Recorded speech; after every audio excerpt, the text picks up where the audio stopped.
Capital Riesgo se está poniendo nervioso, están empezando a firmar acuerdos con empresas privadas para hacer formación en el puesto de trabajo y cosas por el estilo. Yo la universidad la veo tan bien y tan mal, las dos cosas como siempre, y parece que los MOOCs en algún momento llegarán a ese plató de productividad, a ese nivel en el que adoptarán el sitio que les corresponde. Desde mi punto de vista, estupendas iniciativas para que una universidad pública cumpla parte de su misión, que es la difusión del conocimiento, pero no algo para forrarse, como creían los primeros emprendedores. Luego, si hay tiempo, y en un alarde de inmodestia, quizá lance algún aviso para emprendedores sobre la burbuja tecnológico-educativa que se está creando en los Estados Unidos para que no se la crean mucho aquí, o creo que se estrellarán. Obama está creando una burbuja enorme, a base de mucha pasta federal. Y eso genera olas que llegan a todo el mundo. Y parece que las determinaciones de la política americana tengan que ser las que aquí triunfen. Y yo no estoy tan seguro. Sobre todo si el PP no gana las próximas elecciones. Si el PP lo gana, posiblemente sí. Ya veremos. Vuelvo a lo que estamos haciendo. Sí, esta diapositiva no puedo resistirme a ponerla. Es toda la tecnología educativa en una diapositiva. Si alguien os pregunta, explícame de qué va la tecnología educativa en el mundo hoy, le ponéis esto. Se divide en dos ejes. El eje, el aprendizaje como content delivery, es decir, como transmisión de contenidos, es este eje. Y el aprendizaje como construcción de conocimientos o proporcionar experiencias para que las personas saquen sus propias conclusiones, elaboren, más constructivista sería esta parte de aquí, ¿vale? Y arriba es la gente que está dispuesta a hacer $1 billón, y abajo la gente que no está dispuesta o que no quiere hacer $1 billón. Arriba tenemos a Udacity, Coursera y a todas las compañías, a compañías como Pearson, a los editores de libros de texto, los fabricantes de plataformas y a todo el mundo que quiere ganar dinero creyendo que educar es transmitir información del que la tiene al que no la tiene. Y en la parte de abajo está todas estas experiencias de Open Educational Resources, gente muy bien intencionada que hace libros de texto abiertos, pero que siguen creyendo que la educación es transmitir contenidos. Y a este lado pues están constructivistas, Dewey, etc. En el fondo la diapositiva es un pequeño chiste de tecnólogos educativos, pero me parecía pertinente sacarla ahí. Cuarta idea, y vamos un poco más deprisa. Las tecnologías emergentes todavía no han sido ni bien comprendidas ni suficientemente explicadas. Y en educación pasa exactamente lo mismo. Las pedagogías emergentes todavía no han sido suficientemente investigadas, suponiendo que algo en educación haya sido suficientemente investigado, que yo lo dudo, y que se tomen decisiones en base a resultados de investigación. Y la quinta y última idea, luego haré un bonus, es que las tecnologías emergentes son, potencialmente disruptivas.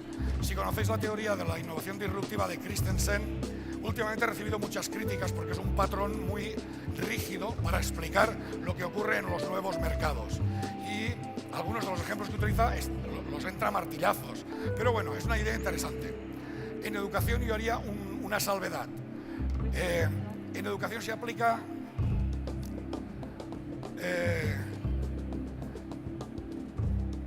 una ley o una cláusula en filosofía de la ciencia que se llama inconmensurabilidad. Eso quiere decir que constructivismo e instructivismo no son comparables. No se puede hacer un experimento para demostrar que uno es mejor que otro. De hecho, no tienen ni lenguajes parecidos y por lo tanto no designan las mismas cosas. Son inconmensurables, no medibles y no comparables, ¿vale? Por lo tanto, en educación, dentro de su propio marco, las pedagogías emergentes son potencialmente disruptivas, pueden romper lo que está haciéndose y hacer las cosas de otra manera, pero no sin salirse de su marco, no saliéndose de su marco. Bueno, otra idea más. Es alucinante, voy a ir a saludarla. Otra idea más es cómo se produce la innovación tecnológica y la innovación pedagógica. Opinión personal. Innovación tecnológica es laboratorio, investigación, I+D, arriba, producto, fabricación, consumo, abajo, lo que vemos aquí fuera. Innovación didáctica posiblemente no sea un modelo arriba-abajo, sino un modelo horizontal. Es más mancha de aceite, es grupo de docentes que hacen algo nuevo, corre la voz, otra gente lo hace, haciéndolo, imitándolo, lo transforma, lo cambia, evoluciona, y la innovación, digamos que surge desde abajo. Al cabo de 20 años, la administración educativa hace un decreto o hace algo y reconoce esas nuevas ideas, pero la innovación nunca es de arriba abajo en educación, o casi nunca es de arriba abajo. De hecho, las reformas de arriba abajo en educación suelen fracasar bastante. La tecnología y la pedagogía, como he dicho antes, tienen una relación relativamente problemática. Yo es que no me estoy escuchando, no sé si me escucháis a vosotros. ¿Aquí se me escucha? ¿Se acoplará si me vengo por aquí? Perdonadme, pero es que arriba del escenario no me oigo, entonces grito desaforadamente y cuando me oigo luego es casi desagradable, lo siento.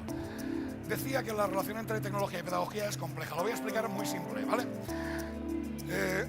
Este triángulo recuerda algo. Aquí tenemos el sujeto, la persona, aquí un artefacto mediador y aquí un objetivo u objeto. La educación es una actividad mediada por artefactos.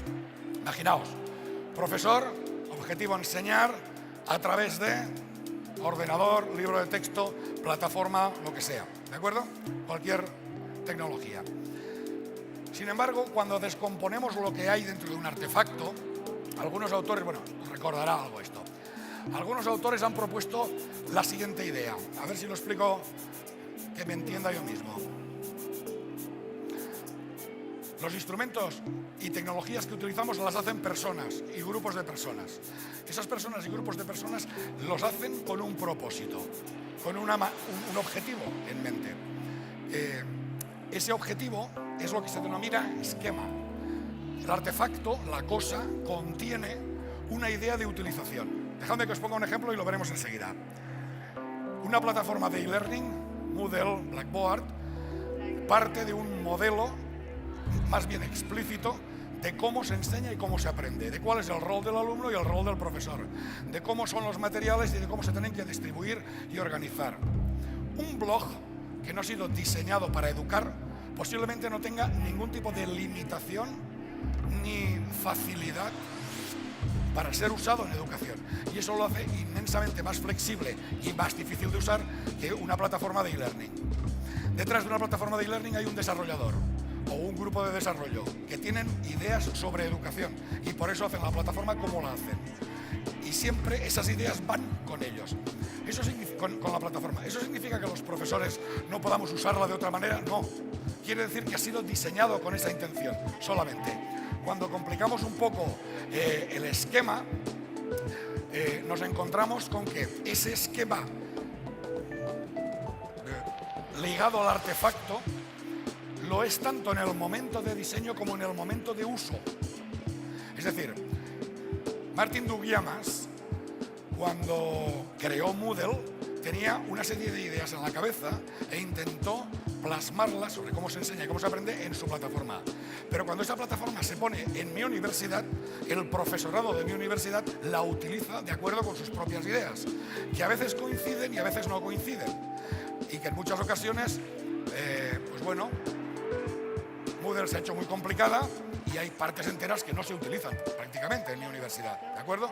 Son tipos de actividades como muy poco usados. Sin embargo, cuando se produce la apropiación de la tecnología por parte de los usuarios, lo hace bajo las condiciones de los propios esquemas. Y esos esquemas están formados por nuestras teorías explícitas e implícitas.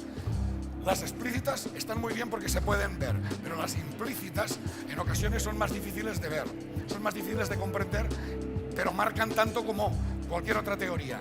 Teorías de corte epistemológico acerca de cómo es el conocimiento, cómo se construye, cómo se valida, cómo se difunde o transmite, etc. Teorías sobre aprendizaje y enseñanza, por ejemplo, sobre cómo se organiza una escuela o un centro de recursos o cómo se usan esos recursos.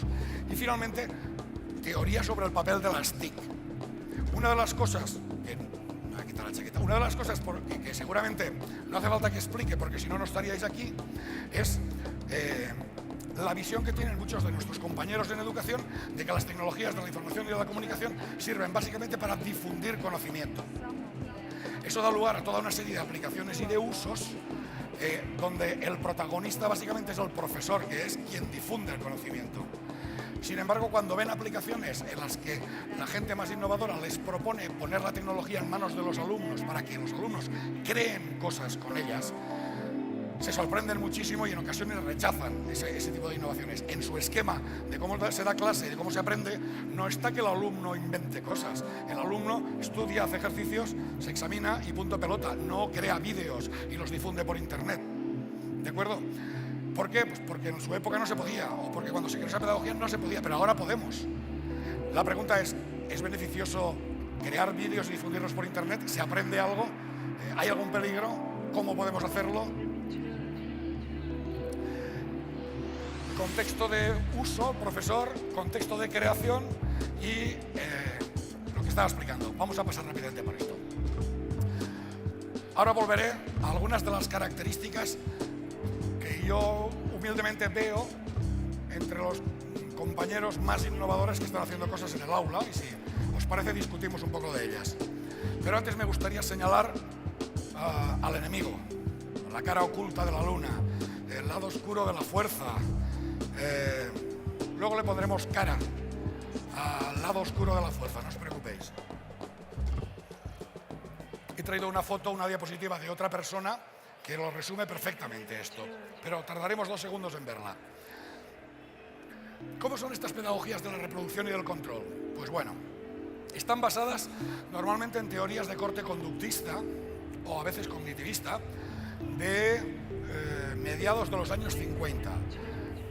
Teorías, por ejemplo, como el Mastery Learning, no sé si lo conocéis, pero que es el diseño curricular o el diseño instruccional que hay detrás de los MOOCs de empresas como Coursera o de muchos libros de texto electrónicos de última generación, incluyendo software de aprendizaje adaptativo, como puede ser el de K. Newton. Consiste en lo siguiente: se estructura el curso en periodos de 1 o 2 semanas de tiempo y cada 1 o 2 semanas se enseña una unidad. Se transmite esa unidad, esos materiales, de maneras diversas. Antes era texto e imagen estática, ahora es texto, vídeos, simulaciones, lo que sea, pero con materiales preprogramados, pregrabados, preestablecidos, y se hace evaluación formativa. Si el resultado es bueno, se le proponen al alumno o alumna actividades de ampliación, ¿vale? Y está este periodo de tiempo ampliando hasta que llega a la unidad 2. Si el resultado de la evaluación no es bueno, se le proponen actividades de recuperación, que básicamente consiste en lo mismo contado de otra manera, hasta que la evaluación es buena y pasa a la segunda unidad. Eso es Mastery Learning. La teoría actual, hay un precursor, Washburn, que lo escribió en el año 1922, y la teoría actual, posiblemente la más conocida, sea de Benjamin Bloom y es de finales de los 70, ¿vale? Es una evolución de las máquinas de enseñar de Skinner, de la enseñanza ramificada de Crowder y de todas esas cosas que a los pedagogos nos daban a finales de los 80 o a principios de los 80, ¿vale? Sin embargo, dejadme que salte. Esa pedagogía no creo que esté preparada o no creo que responda a las exigencias del nuevo entorno en el que estamos viviendo. Dejadme que os cuente algunas ideas que yo veo cada día más claras. La primera: creo que esa pedagogía del comando y del control no se da cuenta de que ha cambiado el ecosistema informacional, comunicativo y tecnológico, social, político y económico en el que vivimos. Esto se llama sociedad de la información o sociedad del conocimiento. Y muchas cosas que antes eran importantes ya no lo son. La enciclopedia británica ya no existe en papel, ¿vale? Muchos de los iconos o de los hitos de la era del papel, de la imprenta, de Gutenberg, están cayendo o han caído, y algunos lo están pasando muy mal. Los periódicos, por ejemplo, todavía no saben cómo ganar dinero con Internet, no tienen un modelo. Pero lo que está claro es que si pido aquí que levantéis el brazo todos aquellos que no estéis en Facebook, me quedaría absolutamente sin ver ningún brazo. Casi todo el mundo está en Facebook, todo el mundo tiene y utiliza ciertas tecnologías. ¿Hay alguien que no tenga móvil? ¿Vale? ¿El móvil nos cambia la vida? Sí. ¿Es objeto de muchos chistes? Sí. Pero, por ejemplo, el móvil es un genial catalizador de contradicciones. ¿Sabéis que hay en un móvil? Un teléfono, una cámara de vídeo, una grabadora de audio, un dispositivo para acceder a Internet, un GPS con mapas, y los maestros, ¿sabéis qué hacen con ello? Prohíben que se use en la escuela. Por eso decía que es un catalizador de contradicciones. Con el tema móviles nos encontramos todas las tensiones. Alumnos que quieren usarlo para divertirse, profesores que no quieren tener que quitárselo, confiscarlo, etc. Y junto a profesores y un sistema que no sabe cómo usarlos. Demos algunos pasos más. Yo creo que en una sociedad compleja y cambiante no podemos basar toda la educación en la reproducción del conocimiento que ya tenemos. Una persona educada hoy en día no es la persona que se sabe los afluentes del Ebro por la derecha de memoria, o todos los autores de la generación del 98 con sus principales 3 obras cada uno. Ese tipo de conocimiento que ha definido a una clase social, burguesía, y que ha definido un modelo educativo, ya no sirve. Una persona educada hoy es sobre todo una persona que es capaz de crear conocimiento nuevo, de ser creativo, de ser innovador y de buscar respuestas nuevas a los problemas que les vamos a dejar en este mundo cuando nosotros nos vayamos. Por lo tanto, si queréis esto transferido a jerga psicológica, sería esto. Es necesario formar aprendices, no alumnos, aprendices permanentes. Las competencias básicas de la enseñanza obligatoria son competencias para el aprendizaje a lo largo de la vida. Es decir, la Unión Europea las llama así. Nosotros les hemos puesto competencias básicas, pero lo que esas competencias intentan garantizar es que las personas sean capaces de seguir aprendiendo a lo largo de su vida.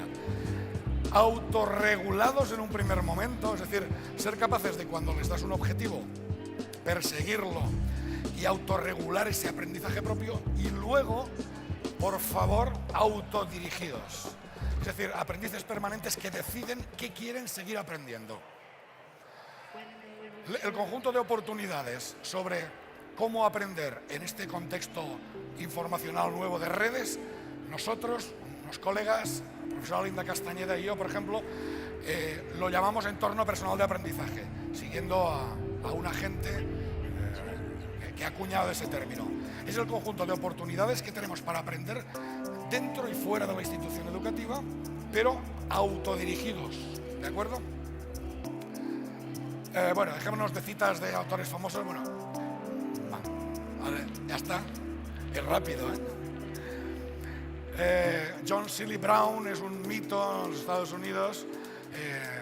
Ha participado en investigaciones de cacharros que nos han cambiado la vida, y con Dylan Thomas ha escrito este libro que os recomiendo, muy cortito, donde dice que necesitamos una nueva cultura del aprendizaje, una nueva manera de entender el aprendizaje y de ponerlo en marcha, ¿vale? Que active la imaginación para un mundo en constante cambio. Hay mucha gente que está diciendo que necesitamos creatividad y menos repeticiones. Educación es bastante más que saber cosas. Y no he podido resistir la tentación de poner una imagen de una prueba objetiva que parece ser el sumum de la evaluación educativa presente y futura, ¿vale? ¿Sabéis qué tiene de bueno esto? Que es barato y que es incontestable. ¿Sabéis qué tiene de malo? Todo lo demás. Todo lo demás. Volveremos sobre ello. Siguiente idea.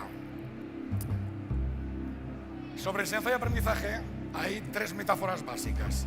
Siempre que voy a algún sitio acabo contándolas porque me parecen súper poderosas.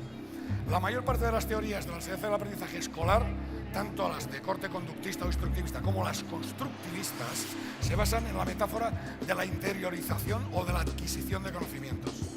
Se denomina también metáfora conducto-sustancia, y el lenguaje cotidiano está absolutamente plagado de términos que hacen referencia a eso. Cuando un profe dice voy a impartir la materia, parece que el conocimiento sea una cosa que se pueda repartir en trozos, que se pueda duplicar, que se pueda mandar lejos, que se pueda medir, que es el nivel educativo. La educación parece que sea un líquido. Medimos el nivel, decimos que un país está más alto que otro. ¿Qué quiere decir una carrera? Hacer una carrera. ¿Por qué llamamos hacer una carrera a recorrer una distancia? Es decir, el lenguaje cotidiano está lleno de términos que nos retrotraen, que nos remedan la metáfora de que el conocimiento es como una sustancia y que se puede dividir en asignaturas y luego en temas y luego en subtemas, y que además cuando lo troceamos, lo transmitimos, tenemos la convicción de que en la cabeza de las personas a las que se lo transmitimos se va a montar igual que se lo estamos enseñando. Cuando evaluamos la cantidad de conocimientos y la fidelidad de esos conocimientos al original. ¿De acuerdo? Pero hay otras maneras de entender la educación. Hay otra muy potente que es la participación. ¿Habéis oído la frase esa de que para educar a un niño hace falta toda una tribu? ¿Qué es un niño educado en una tribu? Es una persona integrada, que es capaz de hacer lo que hacen los adultos. ¿Y cómo se enseña en una tribu a hacer lo que hacen los adultos? Primero jugando y luego haciéndolo. ¿Cómo se enseña? ¿Cómo enseñaba en el taller de Miguel Ángel a pintar Miguel Ángel? ¿Daba clases de pintura? No. Los aprendices empezaban haciendo cosas sencillas y poco a poco, conforme iban adquiriendo destreza, iban participando en más cosas. Bueno, esto os parecerá un anacronismo o que como no tiene nada que ver con nuestro mundo. La siguiente diapositiva explica que esto tiene todo que ver con nuestro mundo. ¿Cómo se produce el proceso de socialización de los científicos de nuestra sociedad? Leyendo libros, eso es primero. Luego, a través de una beca con un equipo de investigación, de becario haces fotocopias y traes cafés, poco a poco vas haciendo cosas por ósmosis, participando, empiezas a presentar comunicaciones a congresos junto con alguien, luego te envían solo, luego publicas alguna cosa, luego haces oposiciones y cuando tienes mi edad, pues ya resulta que eres el jefe de toda la banda esta, sin darte cuenta. Eso ha sido un proceso de educación como participación. Pero estas dos metáforas son insuficientes, son conservadoras. Fijaos que no hay ningún elemento de creación nuevo. En la primera había una transmisión de una sustancia y en el segundo hay una socialización en la costumbre de la tribu. Yo creo que necesitamos una tercera metáfora, entender, educarse como construir conocimientos, como buscar soluciones a problemas, como elaborar proyectos, como construir cosas. Y esa sería la tercera metáfora que creo que es imprescindible en el siglo XXI, porque las tres son como tres patas de un taburete. No se puede crear nuevo conocimiento sin pasar o sin tener muy claro lo anterior, y no se puede hacer solo en el mundo, sino es social y compartido. ¿De acuerdo? Traguito. Menos mal que mañana no tengo que hablar. La verdad es que estoy gritando como un poseso, lo siento. Esta idea la he comentado antes de las pedagogías emergentes. La pedagogía del siglo XXI creo que son ideas clásicas y ideas modernas. He reunido unas cuantas fotos de gente que a mí me gusta, tanto de Freinet, Papert, Piaget, Vygotsky, que quizá alguno no lo haya visto nunca, murió joven, Dave Cormier, aprendizaje rizomático, Downes, conocido de sobra, Siemens, conectivistas, o la señora Graeme Connolly, que es una pedagoga inglesa muy interesante. Hay muchos más, hay mucha gente que está haciendo cosas, está proponiendo ideas muy interesantes y que deberíamos escuchar. Y en ocasiones están proponiendo cosas a niveles que creemos que en la escuela no son aplicables, y lo son. Aprendizaje rizomático es un concepto muy poderoso, muy potente, muy poco desarrollado todavía y muy cuestionable en las escuelas, ¿de acuerdo? Sigamos. Proyectos abiertos y participativos. El contexto en el que se produce la educación actual nos concibe a los seres humanos y a las escuelas como islas. Hay ocasiones en que vas a sitios que ocurren cosas. Os contaré una. Con esta diapositiva o una parecida en una escuela. Fui a dar una charla a una escuela a unos maestros que enfrente, cruzando la calle, había otra escuela. Un polígono nuevo. Total, que cuando saqué esta diapositiva me acordé, les dije, ¿hacéis algo con los de enfrente?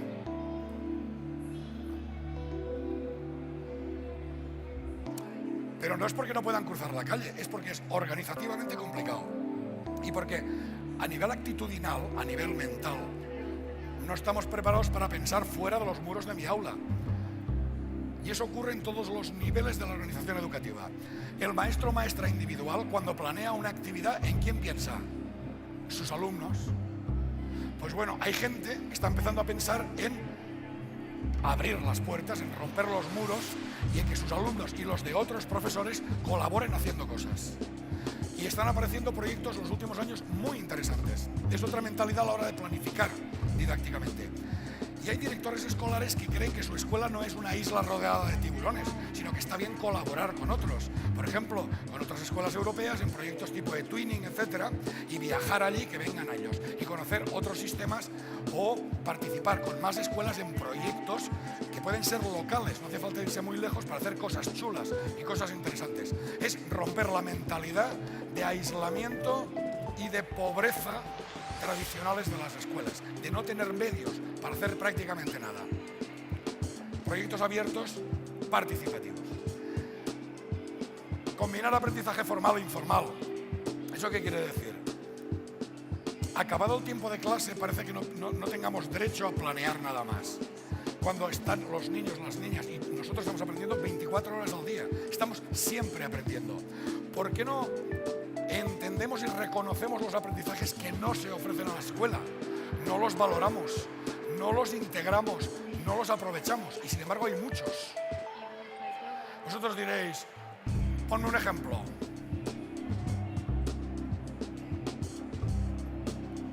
La mitad de nuestros alumnos saben más de ordenadores que nosotros. ¿Por qué no lo aprovechamos? Lo que hace ese hecho es darnos mucho miedo y evitamos trabajar con ordenadores para no quedar en evidencia. Aprovechemos lo que saben los alumnos, lo alineamos, lo ponemos a trabajar en favor nuestro y de sus compañeros. Es así de sencillo. Es simplemente una idea, ¿cómo lo diría?, que choca con el concepto tradicional que tenemos de la enseñanza. Si un niño aprende algo en una escuela que no se lo he enseñado yo, el maestro, eso no vale nada. Por favor, sí que vale. A mí me ocurre todos los años lo siguiente. ¿Aplaudimos? Ahora ya no tanto, pero antes, cuando enseñaba a manejar cierto software, ocurría lo siguiente. Al principio de curso yo les enseñaba a utilizar un programa. 80 alumnos en grupos de 20 a la informática, bastantes horas allí, y de la manita, ahora sí, ahora está, clic y no clic, y abre y cierra y tal, ¿vale? ¿Sabéis qué ocurría? El 90% entraba por aquí y salía por aquí. No aprendían. Pasaba un poco el tiempo y cuando había que entregar el trabajo que tenían que hacer con esa herramienta, ¿sabéis quién les enseñaba a los alumnos a usar el programa? Sus compañeros. Los compañeros, ese 10% que sí que había aprendido. Por lo tanto, no menospreciemos jamás la capacidad para enseñar y para aprender de los propios alumnos. Organicémoslos. Y dentro de proyectos que pueden desempeñar roles en los que cambien los papeles tradicionales. Demos 2 pasos más y ya está. Nos empeñamos demasiadas ocasiones en contestar preguntas que desgraciadamente los alumnos no se hacen. Yo no sé si en otros niveles educativos tenéis la misma sensación, pero yo en la universidad tengo la sensación de que me paso el día contestando preguntas que mis alumnos no me han hecho y que no se han hecho ellos mismos y que quizá algún día les interese saber o quizá no, pero que es un brindis al sol en el fondo, que no es algo que caiga en tierra abonada. Pues, ¿por qué no les damos la voz para que hagan preguntas? Hagamos una pedagogía más de aprender a hacer preguntas que de dar respuestas de manual o respuestas preestablecidas. Aprender debería ser algo divertido y apasionante. Lo que aburre como una ostra a todo el mundo, niños incluidos en la escuela, es repetir. Y por eso, para repetir hay que esforzarse. Basta de trampas, de pedagogías del aburrimiento, ¿vale? El aburrimiento no es bueno. No es necesario que educar sea aburrido. O me gustaría pensarlo. ¿Nuevas herramientas? Sí, pero cuando aporten valor. Nuevas herramientas porque sí, no. Cada vez que oigo algo, el adjetivo digital, detrás de algo de educación, me mosqueo. Estamos digitalizando la enseñanza, pero ¿eso aporta valor? ¿La estamos adaptando a los tiempos que corren? ¿O lo que estamos haciendo es los mismos procesos? Los estamos convirtiendo en ceros y en unos y estamos incluso repitiendo y maximizando los errores de los procesos anteriores. Por ejemplo, un área en la que vamos a ver, y que seguro que si nos damos una vuelta encontraremos cantidad de aplicaciones, es la del control de los alumnos. De entradas, de accesos, de faltas, de deberes, Hay plataformas que avisan por SMS al padre de la puntuación que ha tenido su hijo en los deberes y del tiempo que le ha costado de más o de menos hacerlos respecto a la media de su clase. Yo creo que los nazis no tenían tanto control en los campos de concentración como tiene ese software con esos profesores. ¿Qué pretendemos? ¿Crear mini robots desde los 7 años? La gente que hace esas plataformas debería escuchar a los niños de cuando en cuando y no solo a los padres que quieren control absoluto y a los maestros que quieren control absoluto. Sabéis que es cierto. Nueva tecnología, sí, pero no porque sí. Digitalizar no es mejorar. Digital no es innovación. Digital es digital. Ceros y unos. ¿Vale? Procesamiento de la información. ¿Vale? Y sumamos riesgos con paracaídas. Nada de lanzarse al vacío. No os enfadéis, pero seguramente no es culpa del magisterio. Pero los maestros y las maestras tienen aversión al riesgo. Odian hacer cosas que puedan salirse de lo cuadriculado, de la norma, etc. Y creo que es por el entorno en el que trabajamos, porque salirse de la norma se suele castigar. Te suelen castigar los compañeros y te suele castigar la administración. Deberíamos crear entornos en los que sea más fácil crear innovación y difundirla. Pensad hasta qué punto, qué complicado es con las estructuras actuales cambiar cosas. En Andalucía hace unos años, cuando introdujeron por primera vez los ordenadores en las aulas, hicieron una reunión de directores. ¿Sabéis qué es lo que pidieron los directores a la consejería? Dejadnos hacer unidades de 2 horas, no de 1, porque con los ordenadores con 1 hora no podemos hacer nada. Bueno, complicadísimo cuadrar horarios de los que sí con los que no, el horario de la escuela, los derechos de los profes, los sindicatos por el medio, complicado. Y es hacer unidades de 2 horas. Fijaos qué tontería. Una evaluación que sea tolerante con aquellas cosas que han aparecido pero que no hemos previsto. Es decir, la evaluación, o muchas evaluaciones como los análisis de sangre.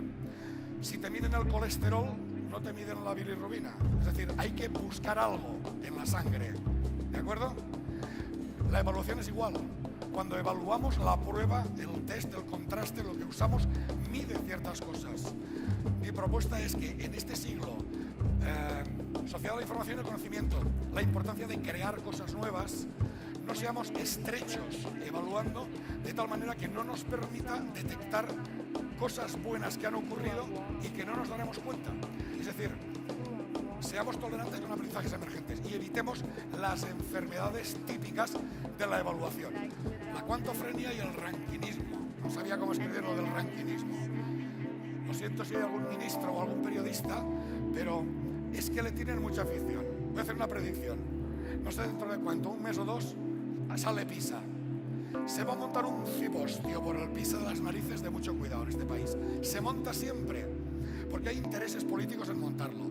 Hay interés político en que cierto partido presente resultados de PISA como ejemplo de la mala gestión del otro partido y viceversa.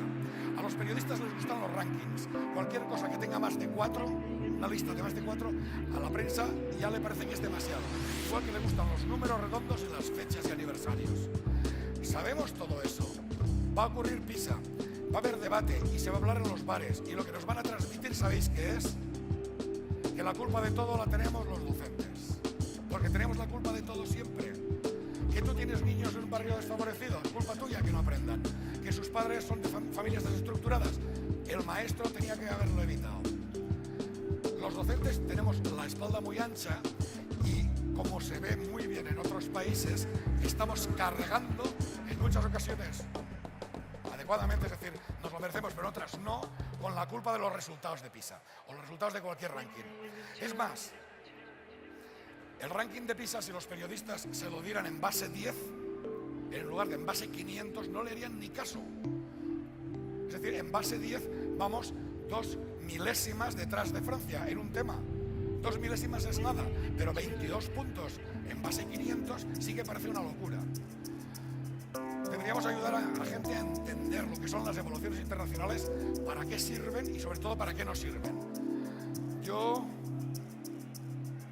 esto lo veo muy peligroso. Lo veo muy peligroso porque hay toda una ideología política y pedagógica de que lo que no se mide no tiene valor. Lo que no se puede medir no tiene valor. Lo que no es fácilmente mensurable no tiene valor y por lo tanto no merece ser enseñado. Por lo tanto, volvemos a lo básico, aquello que se puede medir y además lo medimos con pruebas objetivas para que no haya fenómenos de interpretación. Volveremos sobre esto. Y cuidado con el lado oscuro de la tecnología educativa. Antes he prometido una diapositiva que lo representaba todo. Bien, pues ahora, gracias a Manu Pierroja, que es el autor de esta fotografía, os voy a enseñar la imagen que resume perfectamente el lado oscuro de la tecnología educativa. Es este.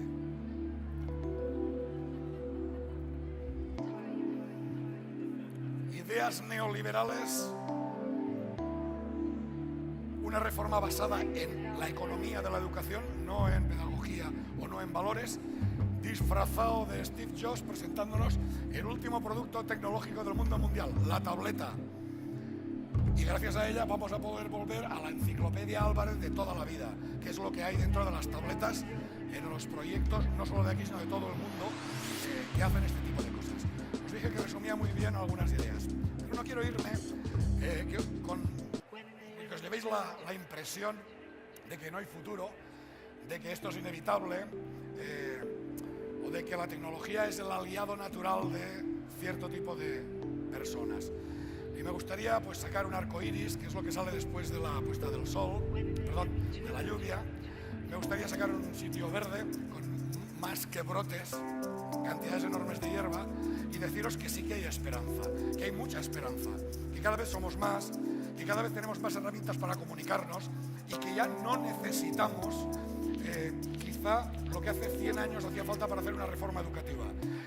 Ya la tenemos, ya tenemos herramientas, ya tenemos contenidos, ya tenemos entornos de aprendizaje. Necesitamos mucho menos que hace muchos años para hacer esa reforma. Necesitamos sobre todo cambiar de mentalidad, cambiar de chip y además cambiar a nuestros compañeros. Os propondré un objetivo para este curso que viene. Vais a seducir para una buena causa, para buena pedagogía con tecnología, a un compañero o compañera. Lo vais a convencer, lo vais a mimar, lo vais a traer a saraos, lo vais a acompañar a ver charlas, talleres, etc. Y lo vais a guiar con la única condición de que al año siguiente él seduzca a otra persona. Con 3 o 4 años yo creo que cambiaremos la educación. Y después de esto solo queda el llamado a la acción. Cuando salgáis de aquí, ¿qué pensáis hacer? ¿Vais a ir a ver stands? ¿Qué les vais a preguntar? A los comerciales, no, pobrecitos, a los aparatos. ¿Qué le vais a preguntar a esa pizarra que hay tan chula, que hace 4 cosas a la vez y permite hacer gestos y tal? Yo me atrevería a sugeriros que le preguntarais, que le pidierais que sacara la patita por debajo de la puerta, a ver de qué color tiene la patita.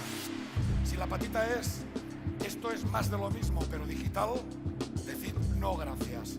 Si la patita es, esto es complicado de entender, pero va a permitir hacer cosas, vamos a poner el protagonismo en manos de los niños y no de los docentes, vamos a comunicarnos con el mundo, vamos a desarrollar alfabetizaciones múltiples, no todo es leer y